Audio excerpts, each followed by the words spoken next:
What up, world? It's your boy Dope Boy Don. I'm back from my review for NXT Takeover Portland. Now, before I start, I know it's been a while. I mean, it was like 2, 3 days past, but life happened, and I wasn't able to, get up at time. But hey, man, I'm here. So, here's my thoughts on the event. This was by far one of the best takeovers in a while. Like I can't lie. Don't get me wrong, they're all pretty good, but this is definitely one of the best like in a while. I think it might have it's up there with I think it was New York 2 or 3, but this one was like definitely up there. So yeah, let's go on down the card. Starting off with Keith Lee and Dominic Dijakovic, with my dog Keith Lee retaining the NXT North American Championship. I knew it was going to happen. I hope it was going to happen, and it ended up happening. So, hey, it all worked out. It was a good match as always. These two never ever really disappoint, and it was a lot of clashing, a lot of high flying, and man, they was going at it, of course, like they usually do. But Keith Lee managed to get the win, and I'm glad. You know, um, I don't see this as being over, but I wish they kind of take a break. Have him, Keith Lee go and fight some other people. Start some new rivalries and have some new challengers. Have him and Dijakovic separate for a little bit before they have another match. But yeah, it was a nice way to start the show. I didn't think they were gonna start out with this match, but it was cool. It was cool. The next one was Dakota Kai and Tegan Knox in the street fight. This one, it was weird. It was weird, but it was definitely good though. It was very hard hitting. There was no love lost between them. They was going at it. There was steel chairs. There was trash cans. There was chains. There was tables. Oh my god!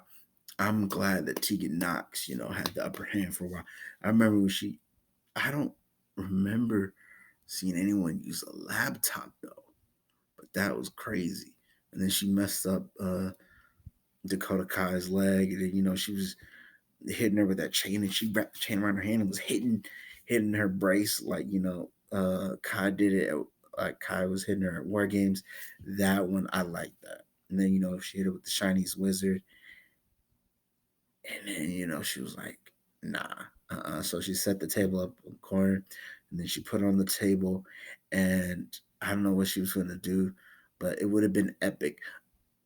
But then out of nowhere, I think it was like Raquel Gonzalez or something. I think that's her name, from the Mae Young Classic. The totally unexpected out of nowhere, just gets Dakota Kai off the table, then hits, puts Tegan Knox to the table, and Kai, crawls over and pins her. And I was like, what?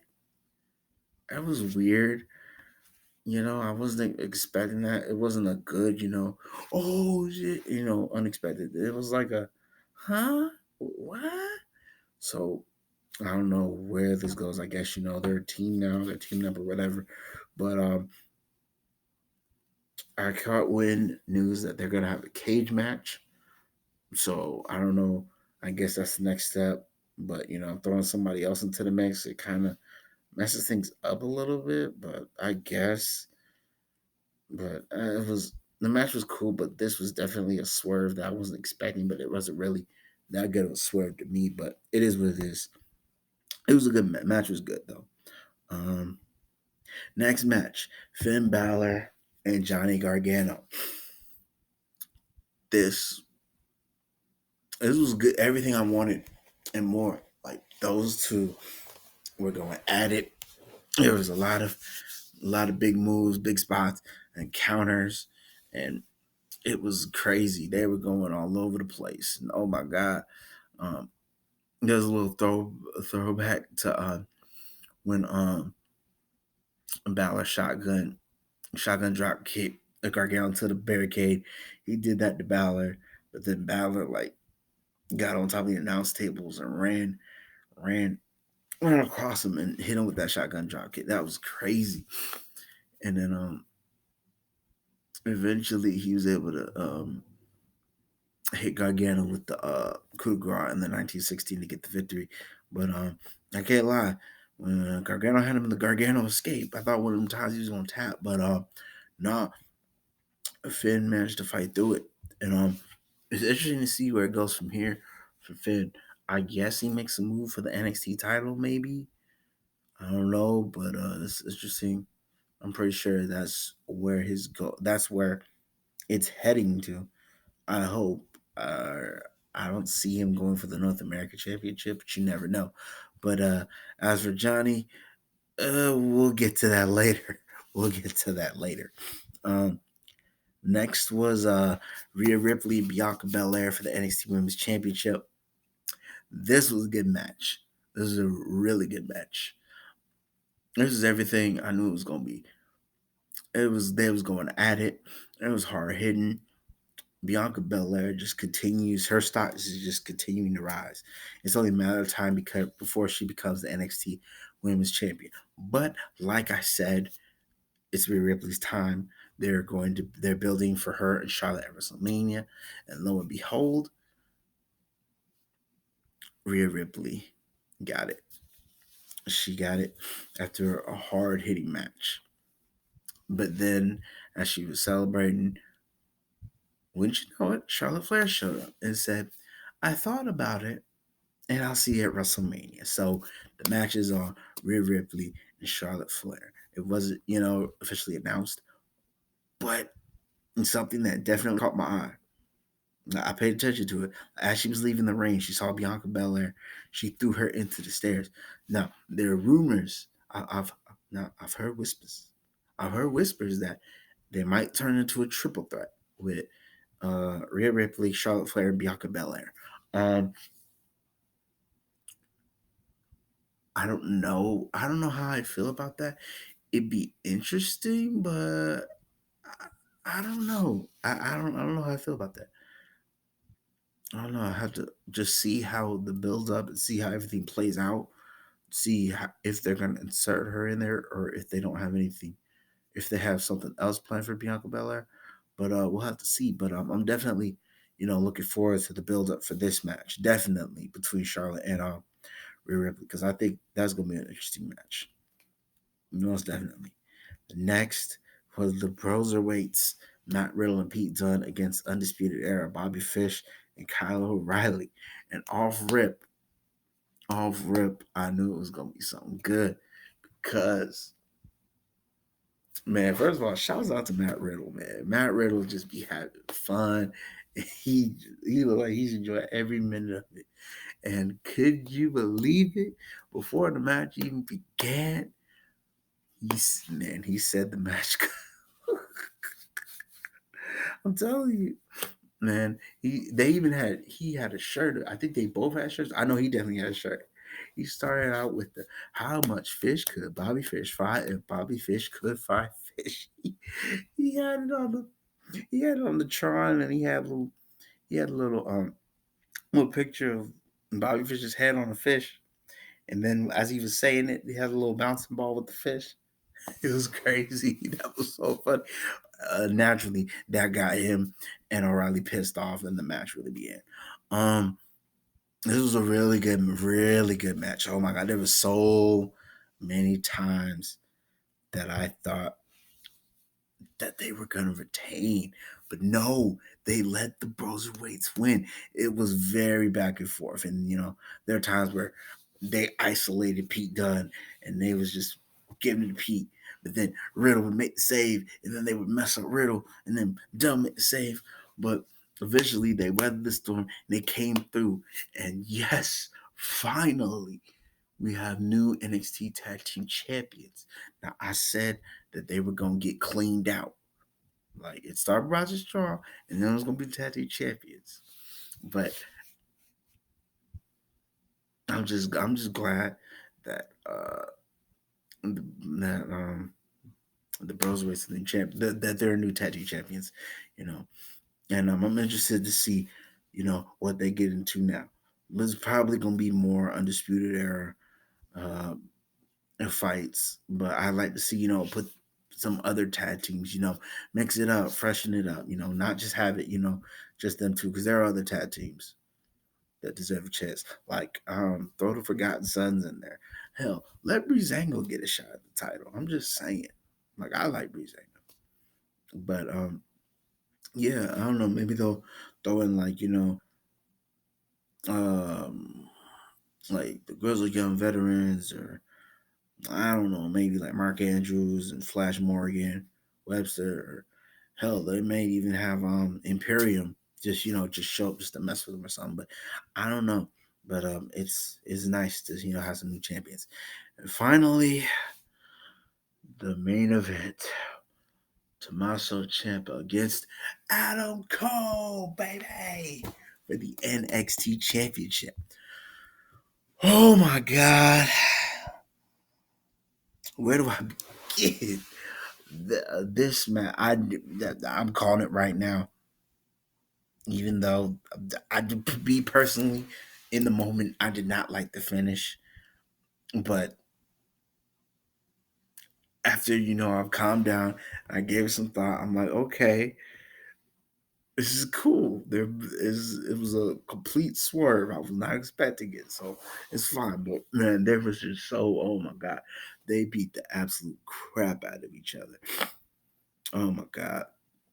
There's one moment though where Cole had him in the wheelbarrow and he like suplexed him into the announce table in the back of it. I don't know if it was the back of his head or like his shoulder blades, but like his neck basically hit the announce table. I was like, yo, it's all like, yo, like I was legit scared. I was worried for Tommaso Ciampa. I was like, yo, like come on, man, like dude, like come on, like that's his neck. We know how serious how serious his problem is. His problems are with his neck, and yeah, he just had surgery, and it's cool. But though, it's like you can't be taking too many shots like that, like for real.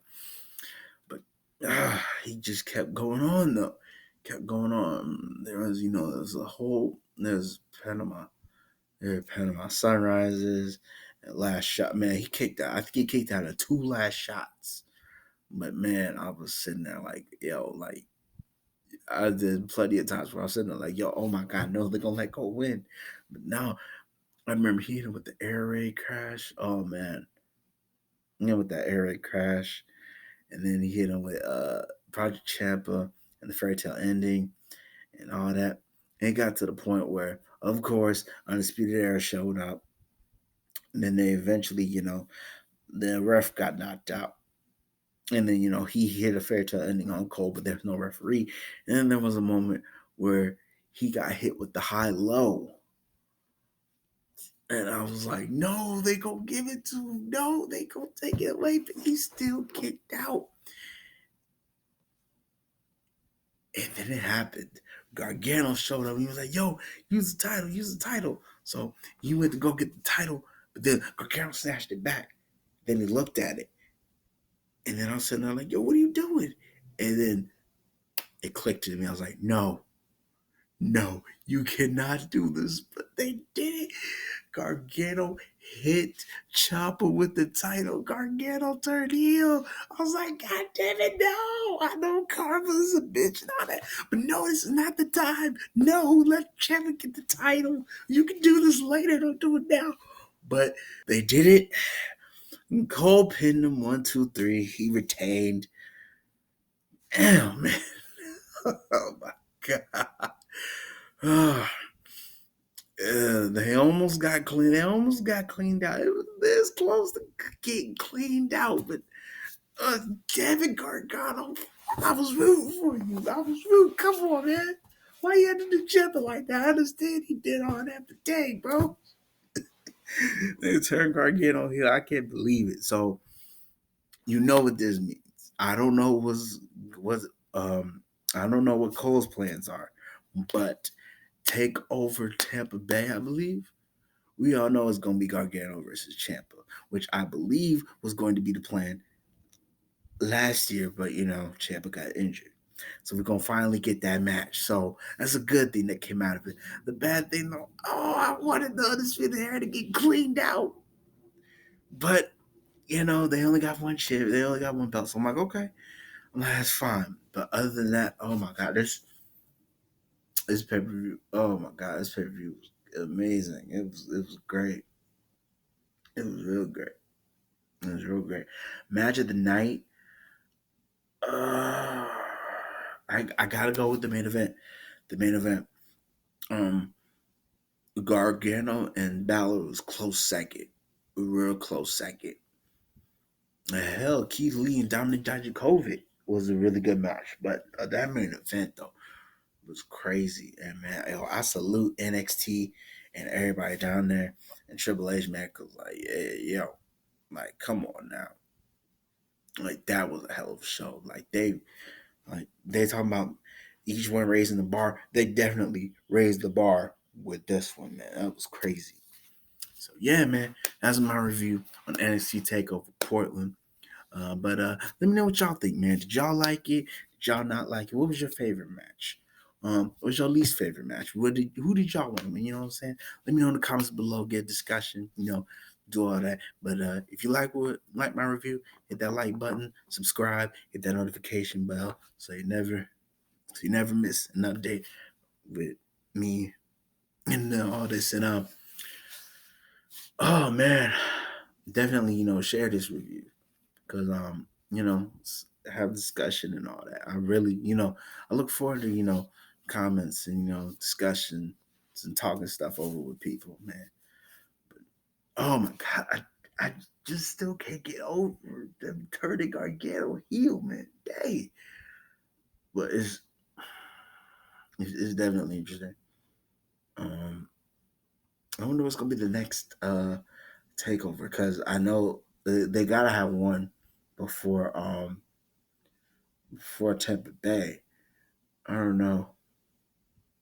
But yeah, I know the next WWE pay per view is Super Showdown, I believe, and then after that it's the Elimination Chamber. So they'll probably have one before the Elimination. NXT will have another one before Elimination Chamber, but we'll see. But yeah, it's your boy Double Dom. Like I said, this is my review for Takeover Portland, and I will holler at y'all at the next one. Peace.